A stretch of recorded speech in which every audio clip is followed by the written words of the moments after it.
ಶ್ರಾದ್ದದ ಅನೇಕ ಪ್ರಕ್ರಿಯೆಗಳನ್ನು ಹೇಳ್ತಾರೆ.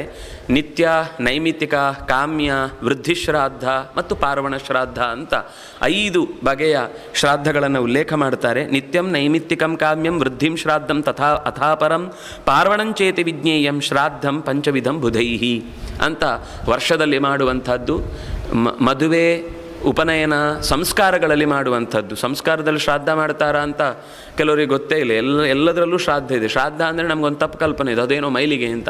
ಅದಕ್ಕೆ ವೃದ್ಧಿ ಶ್ರಾದ್ದ ಅಂತ ಹೇಳೋದು. ನಾವು ಯಾವುದೇ ಒಂದು ಕರ್ಮವನ್ನು ಮಾಡುವ ಮುಂಚೆ ನಮ್ಮ ಹಿರಿಯರನ್ನು ನಾವು ಪ್ರಶ್ನೆ ಮಾಡಿಕೊಳ್ಳೋದು ಏನು ಅಂದರೆ, ನಾವು ಇಂಥ ಕರ್ಮವನ್ನು ಮಾಡಲಿಕ್ಕಿದೆ, ಅದರಿಂದಾಗಿ ನಿಮ್ಮ ಅನುಜ್ಞೆ ಬೇಕು ಅಂತ ಕೇಳಲಿಕ್ಕೋಸ್ಕರ ಮಾಡುವ ಶ್ರಾದ್ದ ಅದು. ಅದನ್ನು ನಾಂದಿ ಶ್ರಾದ್ದ ಅಂತ ಕರೀತಾರೆ ಅಥವಾ ವೃದ್ಧಿ ಶ್ರಾದ್ದ ಅಂತ ಕರೀತಾರೆ. ಅಂತಹ ವಿಶಿಷ್ಟವಾದಂತಹ ಶ್ರಾದ್ದಗಳ ಮೂಲಕ ತನ್ನ ಪೂರ್ವಜರಿಗೆ ಅವನು ಕೃತಜ್ಞತೆಯನ್ನು ಅರ್ಪಿಸುವ ಕ್ರಮ ಇದೆ. ನಿತ್ಯದ ಶ್ರಾದ್ದ, ನಿತ್ಯದಲ್ಲಿ ಕೊಡುವಂತಹ ತರ್ಪಣಾದಿಗಳು, ಸಂಕಲ್ಪ ಶ್ರಾದ್ದ ಮೊದಲಾದಗಳು. ನೈಮಿತ್ತಿಕವಾಗಿ ಗ್ರಹಣ ಮೊದಲಾದ ಕಾಲದಲ್ಲಿ ಮಾಡುವಂಥದ್ದು, ಅಥವಾ ಯಾವುದಾದ್ರೂ ವಿಶಿಷ್ಟವಾದ ಕ್ಷೇತ್ರಕ್ಕೆ ಹೋದಾಗ ಮಾಡುವಂತಹ ಶ್ರಾದ್ದ.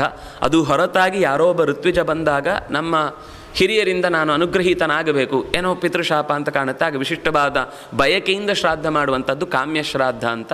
ಪಾರ್ವಣ ಒಂದು ವರ್ಷದಲ್ಲಿ ಬರುವಂತಹ ಪ್ರತಿ ಆ ಗೊತ್ತುಪಡಿಸಿದ ದಿನದಲ್ಲಿ ಮಾಡುವಂತಹ ಶ್ರಾದ್ದ. ಇದರ ಇಷ್ಟರ ನಡುವೆಯೂ ಕೂಡ ಎಚ್ಚರದಲ್ಲಿ ಇದ್ದು ಮಾಡಬೇಕಾದ ಸಂಗತಿ ಏನು ಅಂತ ಅವರು ಬಹಳ ಚೆನ್ನಾಗಿ ಹೇಳ್ತಾರೆ. ಏನು ಅಂದರೆ, ಇಷ್ಟರ ವಿಧಿಬುದ್ಧ್ಯಾಚಾರ್ಚಯೇದ್ಯಸ್ತು, ಭಗವಂತನನ್ನು ಅರ್ಪಿಸುವಾಗ, ಮೆಚ್ಚಿಸುವಾಗ ಈ ಶ್ರಾದ್ದದ ಹಿನ್ನೆಲೆ ಏನು ಅಂತ ಅವರು ಹೇಳಲಿಕ್ಕೆ ಬಂದ ಸಂಗತಿ, ಈ ಎಲ್ಲ ಕರ್ಮಗಳಲ್ಲೂ ಕೂಡ ಪಿತೃನ್ ಯಜಂತಿ ಯೇ ಶ್ರಾದ್ಧೆ ತೈಸ್ತು ವಿಷ್ಣು ಪ್ರಪೂಜಿತಃ ತಸ್ಮಿನ್ ತುಷ್ಟೇ ಜಗನ್ನಾಥೆ ಸರ್ವಾಸ್ತುಷ್ಯಂತಿ ದೇವತಾಃ. ಶ್ರಾದ್ದ ಅಂತಂದಾಗ ನಾವು ನಮ್ಮ ಯಾರೋ ತೀರಿಕೊಂಡವರಿಗೇ ನಾವು ಕೊಡ್ತಾ ಇದ್ದೇವೆ ಅಂತ ಅಲ್ಲ ಅಂದರು. ಅವರು ಎಲ್ಲಿ ಇನ್ನೊಂದು ಹುಟ್ಟಿ ಬಂದಿರ್ತಾರೋ ಗೊತ್ತಿಲ್ಲ ನಮಗೆ. ಕೆಲವರು ಕಾಗೆಯಾಗಿಯೇ ಬರಬೇಕು ಅಂತ ಕಾಯ್ತಿರ್ತಾರೆ. ನಮ್ಮನೆ ಕಾಗೆ ಬರಲಿಲ್ಲ ಅಂದರೆ ಶ್ರಾದ್ದ ಆಗಲಿಲ್ಲ ಅಂತ. ಅವ್ರು ಕಾಗೆಯಾಗಿಯೇ ಅವರಿಗೆ ಉತ್ತಮ ಜನ್ಮ ಆಗಲೇಬಾರ್ದು ಅಂತ ಇವರೇ ಡಿಸೈಡ್ ಮಾಡಿರ್ತಾರೆ. ಇನ್ನು ಕೆಲವರಿಗೆ ಅದು ಶ್ರಾದ್ದ ಅಂತಂದಾಗ ನಾವು ಇಲ್ಲಿ ಪಿಂಡ ಕೊಡೋದು, ಅವರು ಇನ್ನೂ ಪ್ರೇತವಾಗಿ ಇರಬೇಕು, ಈ ಪಿಂಡ ತೊಗೊಳ್ಳಿಕ್ಕೆ ಅವರೇ ಬರಬೇಕು ಅಂತ ನಮ್ಗೆ ಗೊತ್ತಿಲ್ಲ. ನಮ್ಮ ಕರ್ತವ್ಯ ಅಷ್ಟೇ ಅದು. ನಾವು ಅವರಿಂದ ಪಡೆದಂತಹ ಸಂಸ್ಕಾರಕ್ಕಾಗಿ ಕೃತಜ್ಞತೆಯನ್ನು ಅರ್ಪಿಸುವ ನೆಪದಲ್ಲಿ ಆ ಪಿತೃಗಳನ್ನು ನಿಯಮಿಸುವ ದೇವತೆಗಳಿದ್ದಾರೆ. ಅವರನ್ನು ನಿಯಮಿಸುವ ದೇವತೆಗಳ ಗಣನ ಒಂದಿಷ್ಟಿದೆ. ಅವರನ್ನು ನೆನೆದು ಅವರಲ್ಲಿರುವಂತಹ ಜನಾರ್ದನನನ್ನು ಪೂಜಿಸುವುದು. ಪಿತೃನ್ ಯಜಂತಿ ಯೇ ಶ್ರಾದ್ಧೆ, ಶ್ರಾದ್ದದಲ್ಲಿ ಯಾರು ಪಿತೃಗಳನ್ನು ಆರಾಧಿಸ್ತಾರೋ ಅವರು ವಿಷ್ಣುವನ್ನೇ ಪ್ರಪೂಜಿತಃ. ತೈಸ್ತು ವಿಷ್ಣು ಪ್ರಪೂಜಿತಃ, ನಾರಾಯಣನನ್ನು. ಯಾಕೆಂದರೆ ಯೋಚನೆ ಮಾಡಿ, ಇಲ್ಲಿ ಅಂತಲ್ಲ, ಯಾವುದೇ ನೀವು ಶ್ರಾದ್ದ ಕರ್ಮ ಅಥವಾ ಅಪರ ಕರ್ಮ ಅದರಲ್ಲಿ ಕೊನೆಗೆ ಅಲ್ಲಿ ಏನಾದರೂ ದೋಷ ಆಗಿದ್ರೂ ನಾರಾಯಣ ಬಲಿ, ಕೊನೆಗೆ ಹೇಳೋದು ವೈಕುಂಠ ಲೋಕ ಪ್ರಾಪ್ತಿರಸ್ತು, ವಿಷ್ಣುವಿನ ಪದ ನೋಡಿ, ಅಲ್ಲಿ ವಿಷ್ಣು ಪಾದನೇ ಇಡಬೇಕು. ಅಲ್ಲಿ ಇನ್ಯಾವುದೋ ದೇವತೆಯ ಪಾದ ಆಗುವುದಿಲ್ಲ, ವಿಷ್ಣು ಪಾದವೇ ಬೇಕು. ಗಯಾ ಶ್ರಾದ್ದ ಫಲಸಿದ್ಧಿರಸ್ತು, ಗಯಾ ಗದಾಧರ ಪ್ರಿಯತಾ, ಈ ಏನು ಮಾತು ಬಂದಾಗಲೂ ಕೂಡ ಮುಕ್ತಿ ಬಿಡುಗಡೆ ಅಂತ ಬಂದಾಗ ಅದು ನಾರಾಯಣನಿಗೆ ಸಂಬಂಧಪಟ್ಟ ಸಂಪತ್ತು. ಆದ್ದರಿಂದಾಗಿ ಶ್ರಾದ್ದ ಅಂತನ್ನೋದು ಅಥವಾ ಅಪರಕರ್ಮ ಅಥವಾ ಯಾವುದೇ ಕರ್ಮ ಮಾಡಿದಾಗಲೂ ಅದು ಪೂರ್ತಿಯಾಗಿ, ಉಳಿದ ಸಂಸ್ಕಾರಗಳಲ್ಲಿ ನಾವು ತುಂಬ ನೋಡ್ತೇವೆ, ಉಳಿದ ಅಪರ ಸಂಸ್ಕಾರಕ್ಕೂ ಸಂಬಂಧಪಟ್ಟಂತೆ ಇರುವಂತಹ ಕರ್ಮ ಅದು ಒಪ್ಪಿಸಬೇಕಾದದ್ದು. ತೈಸ್ತು ವಿಷ್ಣು ಪ್ರಪೂಜಿತಃ ತಸ್ಮಿನ್ ತುಷ್ಟೇ, ಅವನು ತುಷ್ಟನಾದರೆ ತಸ್ಮಿನ್ ತುಷ್ಟೇ ಜನಾರ್ದನೇ ಸರ್ವಾಸ್ತುಷ್ಯಂತಿ ದೇವತಾ, ಉಳಿದ ಎಲ್ಲ ದೇವತೆಗಳು ಸಂತೃಪ್ತರಾಗ್ತಾರೆ. ಶ್ರಾದ್ದದಲ್ಲಿ ವಿಷ್ಣುವನ್ನು ನೆನಪಿಟ್ಟುಕೊಂಡು ಯಾರು ಆರಾಧನೆ ಮಾಡ್ತಾನೋ ಪಿತೃಗಳ ಪ್ರೀತಿಯಿಂದಾಗಿ ಉಳಿದ ಎಲ್ಲ ದೇವತೆಗಳ ಪ್ರೀತಿಯೂ ಕೂಡ ಅವನಿಗಾಗುತ್ತೆ ಅನ್ನುವ ಮಾತನ್ನಲ್ಲಿ ಹೇಳಿದರು. ಆಮೇಲೆ ಅನೇಕ ಪಾಪಗಳ ಲಿಸ್ಟ್ ಹಾಕ್ತಾರೆ. ನಾವು ಅದನ್ನು ಲೆಕ್ಕಾಚಾರ ಹಾಕಿ ಅದಕ್ಕೆ ಕೊಟ್ಟ ಶಿಕ್ಷೆಗಳನ್ನು ನೋಡಿದರೆ ಉದ್ದೇಶ ಇಷ್ಟೇ, ಮಾಡಬೇಡಿ ತಪ್ಪು ಅಂತ ಹೇಳಿ ಹೊರಟದ್ದು ಹೊರತು ಮಾಡಿದರೆ ಹೀಗಾಗುತ್ತೆ ಅಂತ ಅನ್ನೋದ್ರದ್ದು ನಮಗೀಗ ಗೊತ್ತಿಲ್ಲ. ಕೆಲವೊಮ್ಮೆ ನಾವು ಅದನ್ನು ಇಲ್ಲಿ ತಪ್ಪಿಸಿಕೊಂಡ್ರೆ ಇನ್ನೆಲ್ಲೋ ಅದನ್ನು ಅನುಭವಿಸಲೇಬೇಕು. ಈಗ ಯಾರಿಗೂ ಗೊತ್ತಾಗದ ಹಾಗೆ CC ಕ್ಯಾಮರಾಕ್ಕೂ ಏನೋ ಪೇಪರ್ ಅಡ್ಡ ಇಟ್ಟು ನಾವು ಹಾಗೆ ಮಾಡಿದ್ವಿ ಹೀಗೆ ಮಾಡಿದ್ವಿ ಅಂತ ಹೆಮ್ಮೆಯಿಂದ ಕೊಚ್ಚಿಕೊಂಡು ನ್ಯಾಯಾಲಯದ ಕಣ್ಣು ತಪ್ಪಿಸ್ಬೋದು, ತಂದೆ ತಾಯಿಗಳ ಕಣ್ಣು ತಪ್ಪಿಸ್ಬೋದು, ಹೊರಗಿನ ಯಾರದ್ದು, ಯಾಕೆಂದರೆ ಒಳಗಿಂದ ಸಾಕ್ಷಿ ಸತ್ತು ಹೋಗಿದೆ. ಆದ್ದರಿಂದ ಎಲ್ಲ ತಪ್ಪುಗಳನ್ನು ಮಾಡಲಿಕ್ಕೂ ನಮಗೆ ಧೈರ್ಯ ಇರುತ್ತೆ.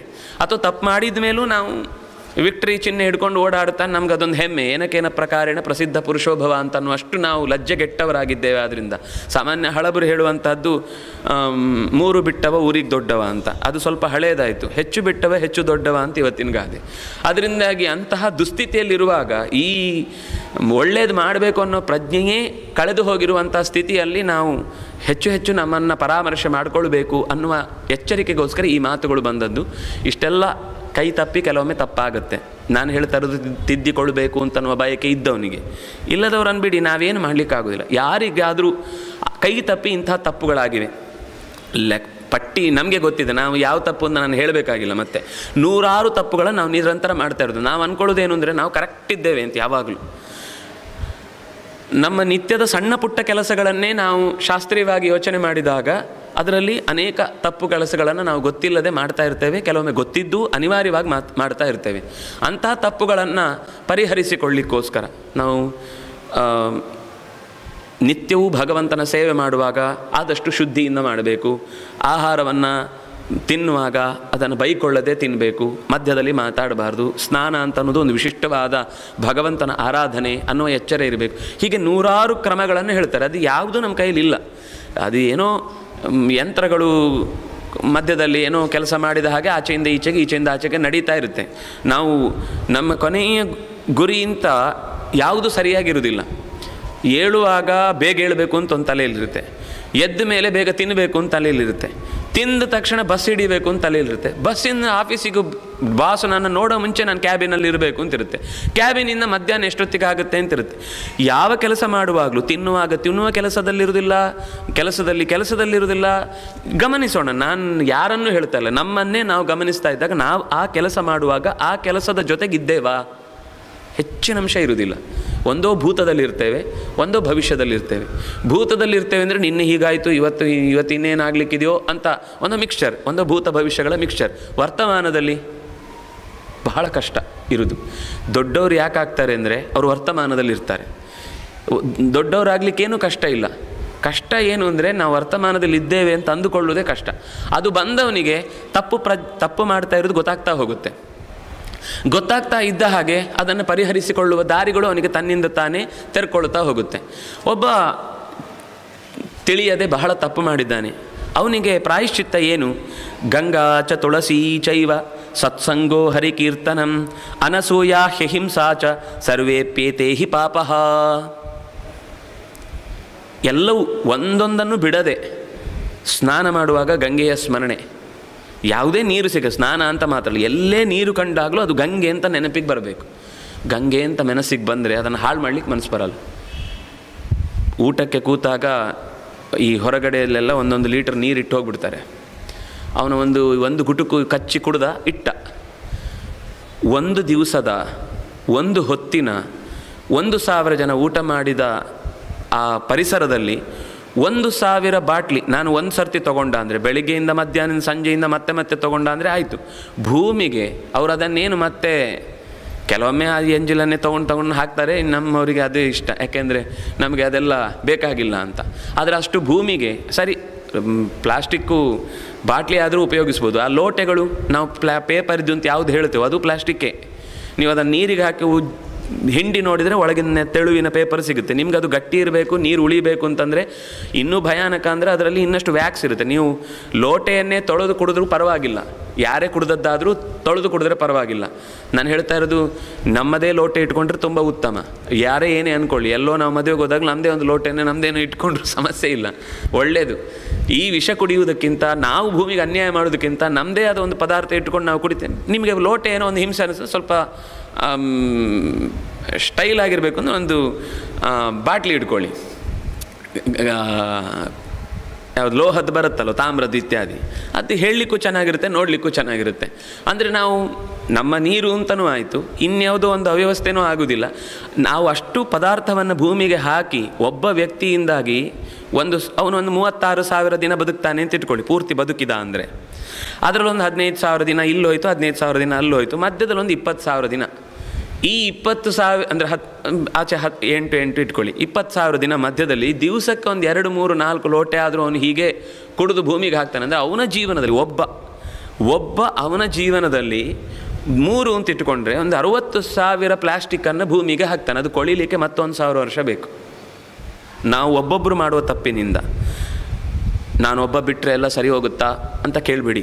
ನಾನು ಯಾಕೆ ಈ ಮಾತು ಹೇಳಿದೆ ಅಂದರೆ, ಒಬ್ಬ ಬಿಡುವುದರಿಂದ ಭೂಮಿಗೆ ಒಂದು 60,000 ಪ್ಲಾಸ್ಟಿಕ್ ಲೋಟೆಗಳನ್ನು ಬೀಳುವುದನ್ನು ತಪ್ಪಿಸ್ಬೋದು.